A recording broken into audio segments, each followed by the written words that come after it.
The 28th day of September 2018. Welcome to New Vision TV News around Uganda, where we look at stories making headlines across the country. I am your host, Rothina Sejan. Let us start the bulletin from Lira district. Now, for over 43 years, the structure that was to be the second largest mosque in Uganda remained in ruins till just recently, when donors from Turkey came in to fund the construction of the mosque, which is expected to start work in less than a month. Now, the Lira Mosque, or the Jamia Mosque as it is known, was supposed to be the northern Uganda's biggest and the country's second biggest mosque after Old Kampala Mosque. The construction of this mosque started in 1975 on a large piece of land given by then President Idi Amin Dada under decree, but the construction stalled in April 1979 after Amin was overthrown and all the expensive construction materials looted. Now, as years passed by, the orphan mosque turned into a residence of over 40 needy families, most of them displaced by Lord's resistance army insurgency. Now, in 2010, fallen Libyan President Muammar Gaddafi expressed interest in completing the mosque, but as fate would have it, Gaddafi was overthrown and killed before his plans were implemented. Now, Lira Muslim district Qadi Sheikh Salim Nagoye said a group of Turkish Muslims visited the district and offered to finance the completion of the stalled mosque. Now, Turkish donors, included Diyanet, embarked on the construction of the mosque, which is now nearing completion with carpets, lights and painting almost finished. There is now excitement among the Muslim community in Lira about the mosque, which is seen as a unifying factor among the divided community. Let's move on to Bushenyi district, where a total of 50 youth have started a 3-month renewable energy skills training in Rukarare Partnership Workshop for Rural Development in Bushenyi district. The organizers say the move is aimed at fighting laziness among the youth.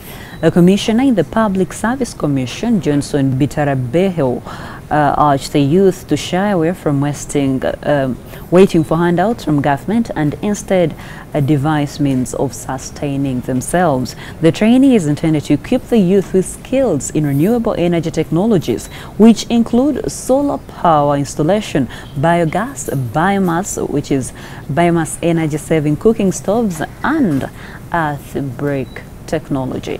Now, moving on to Pada district, the State Minister for Health, Sarah Opende, has launched a mass treatment exercise for neglected tropical diseases with a call for everyone in the targeted districts to ensure that they commit to taking drugs. Opende said treating everyone in the targeted districts would contribute to the elimination of the NTDs, which are caused by vectors. She made the call while launching the mass treatment exercise at Atanga Secondary School in Pada district recently.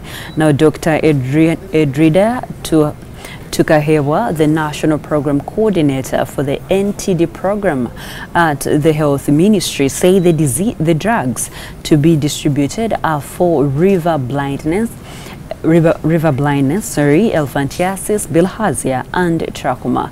Now, Stera Anguyo, the Deputy Chief of Party for RIT Stroke Vision, a project that implements mass treatment funded by USAID, said drugs were free and would be distributed throughout October.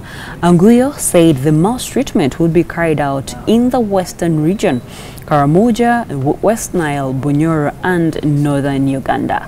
She explained that treatment for river blindness would be carried out in Nebi, Zombo, Kanungu, Kisoro and Rwanda.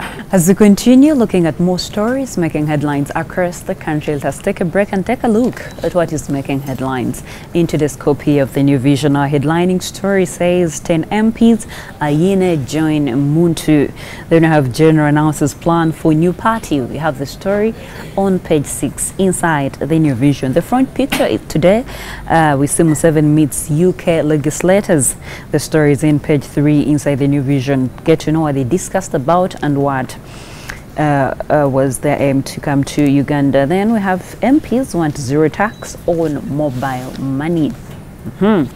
Okay, then we see in religion, Itagali tells women to obey husbands.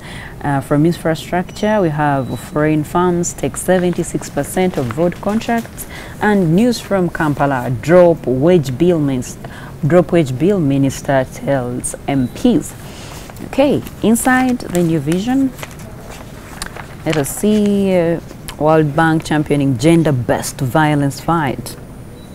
Okay, story is right there. Oil refinery design studies commence. Then MPs disturbed over police chief's security. Story is in there inside the New Vision. Now, General asks probe to save army from land grabbers. Story is also right there inside the New Vision. And then police arrested, pastor arrested over kidnapping pupils. Okay, an interesting story there that you should read. Rastun is also there. I see a surprise. Okay, the Rastun is also into the scope of the New Vision. You should catch up on that. Moving on, let us see our pullouts that come out every Friday. We have the Harvest Money pullout, which says that Sentamu dresses broilers into profits. And then Baker Kagolola banking local seeds. Story is right there inside the Harvest Money pullout. So much if you're a farmer and you want to start up, you know, something connected to farming. Harvest Money pullout is something that you should look out for every Friday inside the New Vision. And then we have a pullout here which says Early Learning Guide. Okay, successful people's magic formula from their childhood. That is also right here in the New Vision. Okay, let's go to the sports docket, which says kickoff. Can Vipers defend the title? And then City Tires East African badminton starts. Those are some of the stories you should catch up with inside the sports docket of the New Vision. Now, the New Vision comes out every day from Monday to Friday, and it is the only paper you can find all the news, international, national, and also regional news. It is just 2,000 shillings, and we are proudly the leading daily. Now let us take a look at what is making headlines inside the Kampala Sun, which comes out every Friday. Now, Kampala Sun said Museveni trusts me, not ministers, says musician Kusasira. I also see Kusasira and Minister Namuganza. Kampala Sun says Minister Namuganza fights back. And then Yasini's eldest son, mom fight for 2 million shillings. Why is that so? Kampala Sun has the story for you. Then with death match, we see Bobby Wine, Andrew Mwenda. Who do you think got the highest in that match? You should find it inside the New Vision. Then, okay, it's quite interesting here. So Kampala Sun has that for you. More in the Kampala Sun, Bachuba actually, Flo Kurajivi's anniversary. Stories right there. Majales are sure to be lit. Okay. Okay, there is a lot happening in the Kampala Sun, and you can only know what is really happening in, you know, most of the entertainment places when you buy your copy of the Kampala Sun at only 1,000 shillings. So get your Kampala Sun today and have the best weekend. You're still watching New Vision TV News around Uganda. I am Ruth Nasagent. Let's continue looking at more stories making headlines across the country. Now let's go to Mukono.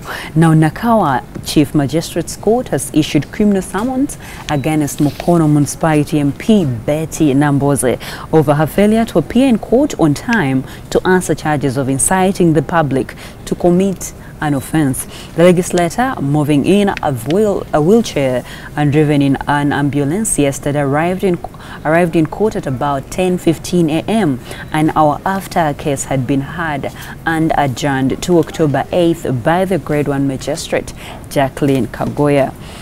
Now, Namboze was in company of her doctor, Henry Ngowi, and lawyer Samuel Muyizi. She said on Wednesday she sent her lawyers to the Director of Public Prosecutions to find out whether they were ready to proceed with the hearing of the case, and she was informed that investigations were still ongoing. Now, the ailing Namboze said this is not prosecution, but persecution. Now let's close the bulletin from Kampala. To avert domestic violence, divorce, and the increasing number of orphans in Uganda, the Church of Uganda Archbishop Stanley Tagala's advised wives to always be obedient and submissive to their husbands. Now this year, the Mothers Union is celebrating 110 years of existence. They are more equipped and organized, but a lot needs to be done so that our families are united and our nation is one, Ntagali said. Now, Ntagali advised women to not only dress smartly in white, but should be submissive to their husbands, but not to be slaves. Now, the prelate explained that if wives are obedient, they become a channel of blessing to their families and the communities. Archbishop Ntagali made the remarks during a Mothers Union celebration service at Namirembe Cathedral yesterday. He also advised husbands to love their wives. That's all we had for you from me, Ruth Inaseje, and the New Vision TV team. Remember, you can get more news updates and other programs here on New Vision TV by visiting our website, which is www.newvision.co.ug/video. You can also subscribe to our social media platforms. Facebook is The New Vision, Twitter is @NewVisionWire, Instagram is @NewVisionWire, and our YouTube channel is New Vision TV. You can also catch up with me on my Twitter handle, which is Ruth the Voice. Thank you for watching.